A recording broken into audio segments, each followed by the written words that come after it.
오늘 하나님께서 우리에게 주신 말씀은 마가복음 6장 30절에서 44절 말씀입니다.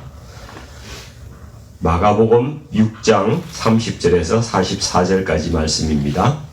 제가 가진 신약성경 62면에 있습니다. 성경을 찾으신 줄 알고 같이 합독하겠습니다. 사도들이 예수께 모여 자기들이 행한 것과 가르친 것을 낱낱이 고하니 이르시되 너희는 따로 한적한 곳에 가서 잠깐 쉬어라 하시니 이는 오고 가는 사람이 많아 음식 먹을 겨를도 없음이라. 이에 배를 타고 따로 한적한 곳에 갈새 그들이 가는 것을 보고 많은 사람이 그들인 줄 안지라. 모든 고을로부터 도보로 그곳에 달려와 그들보다 먼저 갔더라. 예수께서 나오사 큰 무리를 보시고 그 목자 없는 양 같음으로 인하여 불쌍히 여기사 이에 여러 가지로 가르치시더라. 때가 저물어 가매 제자들이 예수께 나와 여짜오되 이곳은 빈들이요 날도 저물어 가니 무리를 보내어 두루 촌과 마을로 가서 무엇을 사 먹게 하옵소서. 대답하여 이르시되 너희가 먹을 것을 주라 하시니 여짜오되 우리가 가서 200데나리온의 떡을 사다 먹이리까? 이르시되 너희에게 떡 몇 개나 있는지 가서 보라 하시니 알아보고 이르되 떡 5개와 물고기 2마리가 있더이다 하거늘 제자들에게 명하사 그 모든 사람으로 때를 지어 푸른 잔디 위에 앉게 하시니 때로 100명씩 혹은 50명씩 앉은지라. 예수께서 떡 5개와 물고기 2마리를 가지사 하늘을 우러러 축사하시고 떡을 떼어 제자들에게 주어 사람들에게 나누어 주게 하시고 또 물고기 2마리도 모든 사람에게 나누심에 다 배불리 먹고 남은 떡 조각과 물고기를 12바구니에 차게 거두었으며 떡을 먹은 남자는 5,000명이었더라. 아멘. 오늘 이 말씀으로 2024년도의 오병이어를 소망하며 라는 제목으로 말씀을 나누기로 원합니다. 오늘 본문 내용은 오병이어의 기적에 대한 말씀이죠.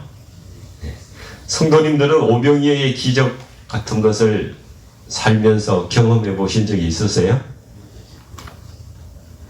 있으시다고 이렇게 고개를 끄덕여 주셔서 참 감사합니다. 우리가 이렇게 한번 생각해 봅시다. 우리가 태어날 때 무엇을 가지고 태어났습니까? 아무것도 없었어요. 물론 간혹 검수저 물고 태어난 사람도 있긴 하지만 대부분은 우리는 아무것도 없이 태어났습니다. 근데 지금 현재 누리고 있는 모든 것을 한번 카운트를 해보시면은 우리 삶에 정말 수도 없이 이 오병이어의 기적을 경험하게 하신 주님을 우리는 생각할 수가 있습니다. 다만 그것이 기적이라고 생각하지 않고 살기 때문에 우리는 나에게는 아무런 기적이 없었어 이렇게 이야기하는 거예요.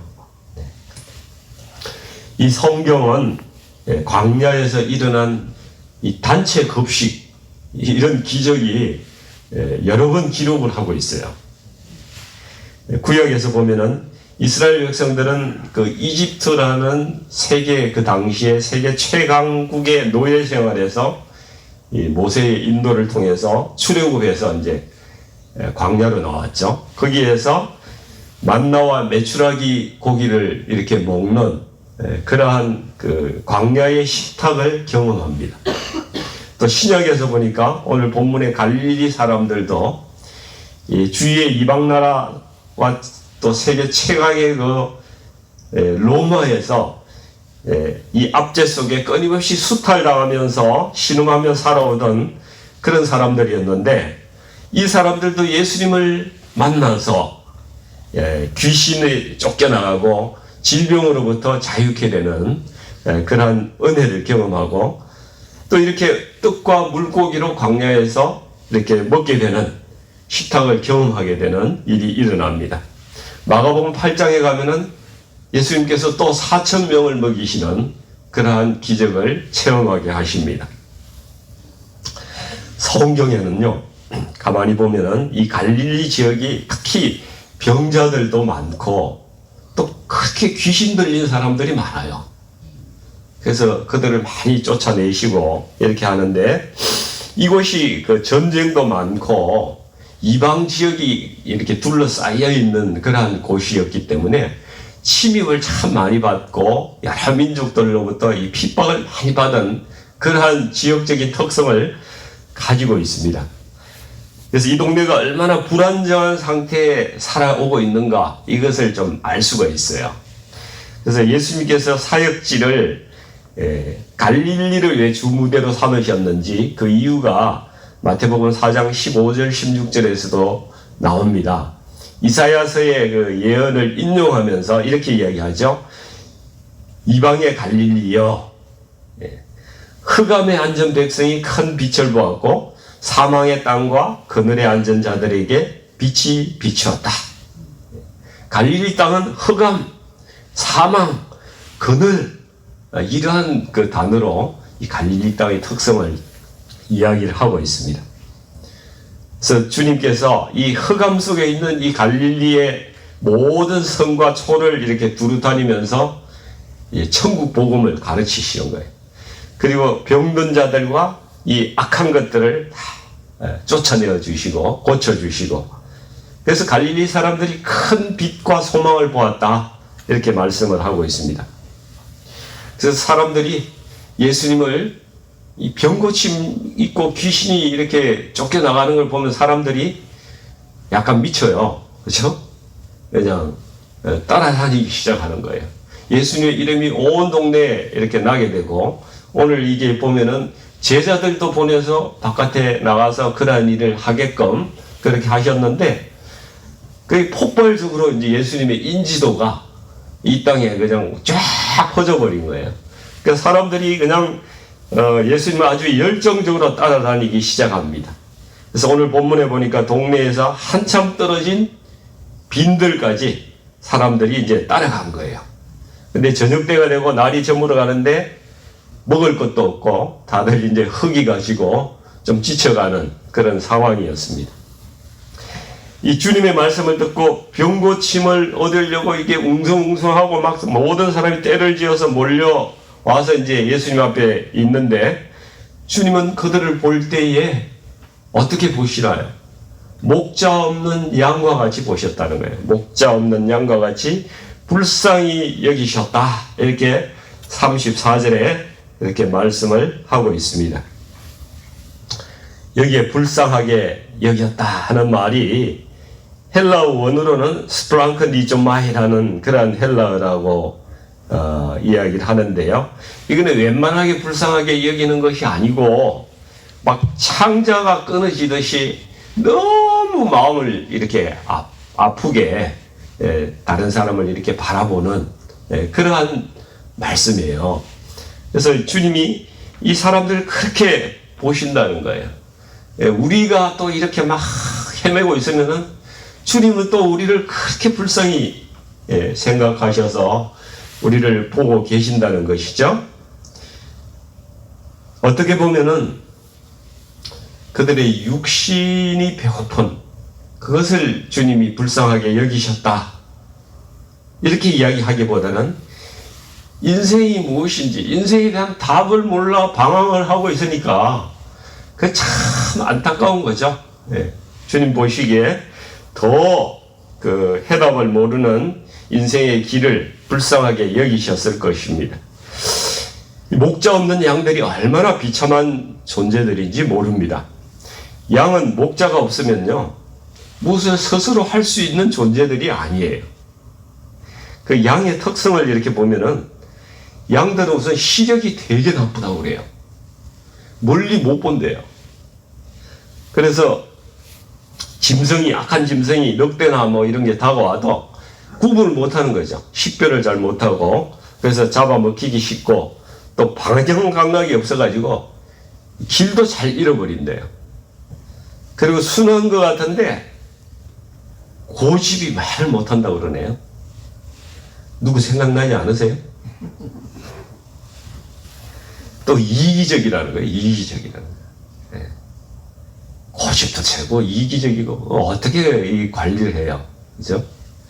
이제 우리가 양이라고 그러면 순하고 착하다 이런 이미지를 갖고 있는데 절대 그렇지 않다는 거예요. 참 힘들다는 거예요. 저도 저 스스로를 이렇게 돌아보면요, 저도 특성상 틀림없이 양인 것 같아요. 여러분 어떠세요? 양이세요? 양이 아니면 늑대입니까?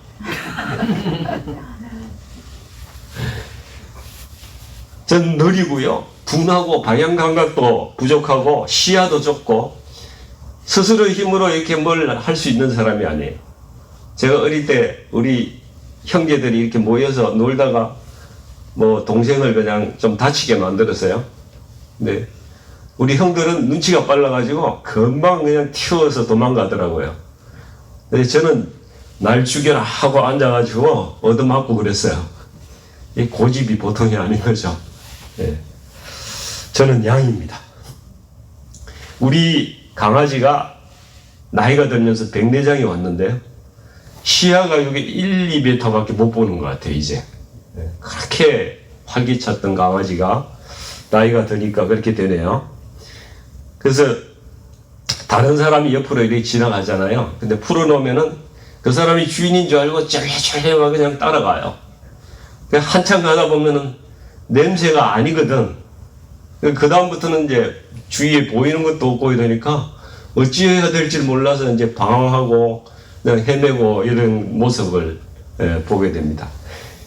야생의 상황이라면은 그냥 잡혀 먹는 거죠, 그냥.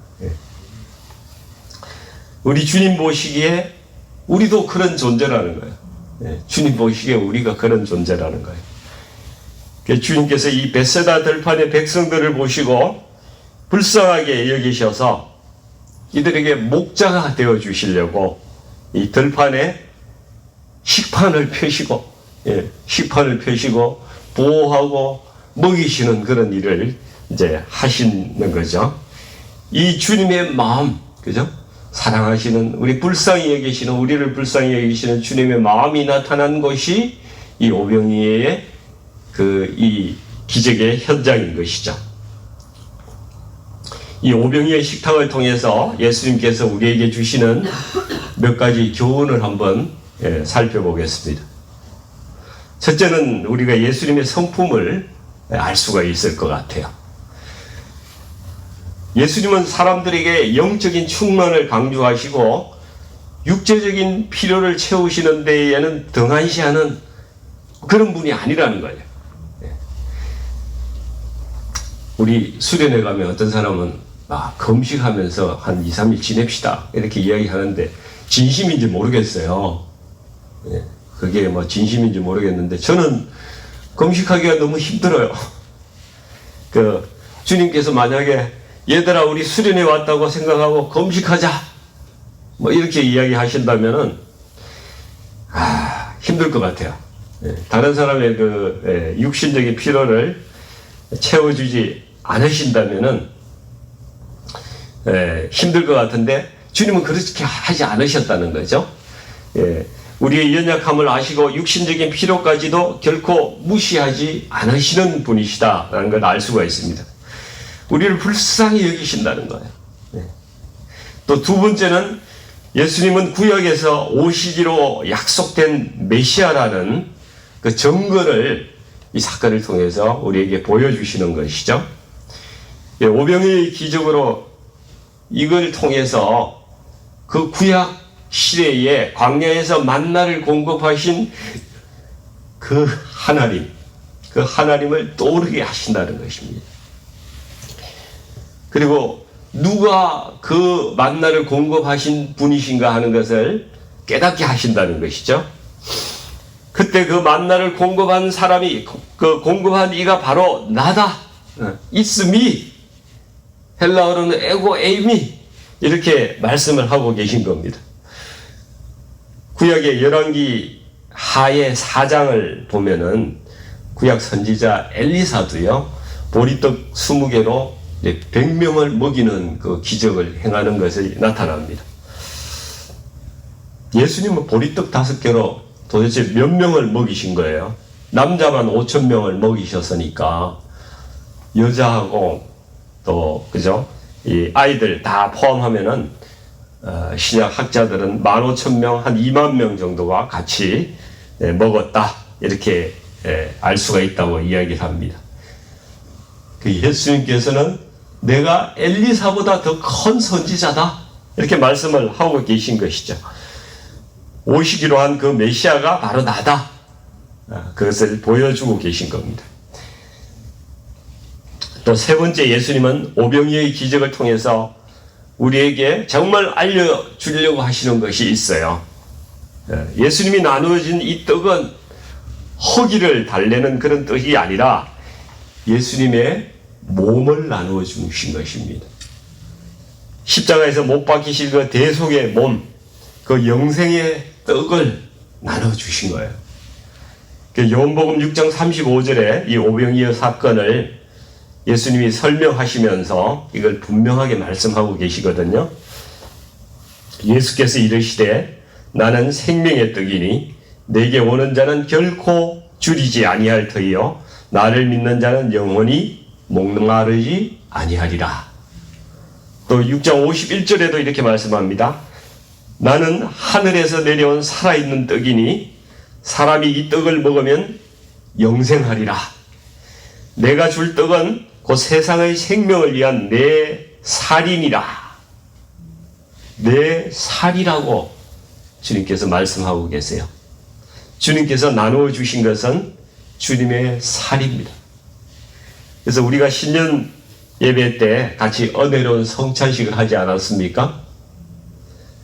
주의 몸과 피를 함께 먹고 마실 때에 그래서 우리가 주님 안에 거하고 주님이 또 내 안에 거하신다는 것을 확인하는 일이에요. 성찬식이 참 복된 일이에요. 갈릴리 벳세다의 들판의 식탁은 바로 주님께서 우리에게 베푸신 구원의 약속, 성전의 성찬의 식탁이었다는 사실을 우리가 알 수가 있는 것이죠. 마지막 네 번째 오병이어의 의미를 한번 찾아보겠습니다. 35절, 36절 말씀을 한번 보시면요. 제자들이 예수님께 이렇게 말씀을 드리죠. 무리를 보내서 두 촌과 마을로 가서 무엇을 사먹게 하옵소서. 근데 예수님의 답변이 좀 이상합니다. 너희가 먹을 것을 주라. 예수님도 참 우리가 돈이 어디 있습니까? 이 사람들 먹이려면 못해도 200데나리온의 돈이 있어야 될 텐데요. 우리가 그런 돈이 어디 있습니까? 200데나리온이라고 하면은 일꾼들 200일치의 품삯에 해당되는 돈이라는 것이죠. 그러니까 노동자 하루 일당을 10만 원 잡으면은 200인분을 친다면 2천만 원이 되는 거예요. 예수 우리가 2천만 원 있어요? 어떻게 이 사람들 먹입니까? 근데 예수님께서는 너희에게 있는 것을 가지고 주라 이렇게 말씀을 하신다는 것이죠. 이 제자들에게 있는 것이 무엇이겠습니까? 예수님은 도대체 무엇이 있다고 말씀하시는 거예요? 우리가 사도행전에 가서 보면은 나중에 베드로와 요한이 성전 미문에 있는 안전뱅이의 손을 잡고 이야기를 하죠. 금과 은은 내게 없거니와 내게 있는 이것을 내게 주노니 나사렛 예수 그리스도 이름으로 일어나 걸어라. 이 말씀을 기억하십니까? 주님이 주신 말씀을 나눠주라는 말씀이에요. 물론 떡과 고기를 그 당시에 나눠줬지만은 주님이 진정으로 우리에게 주시고자 하는 것은 주님의 말씀입니다. 주님이 주신 생명을 나눠주라는 것입니다. 주님이 주시는 치유와 회복을 나눠주라는 것입니다. 본문 39절에 제자들에게 이렇게 말씀하세요. 그 모든 사람을 100명씩 50명씩 떼를 지어서 푸른 잔디 위에 앉게 하셨다고 말씀하고 있습니다. 이건 장차 주님의 백성들이 여러 지역의 크고 작은 교회로 세워질 것을 미리 말씀을 통해서 보여주고 있는 것입니다.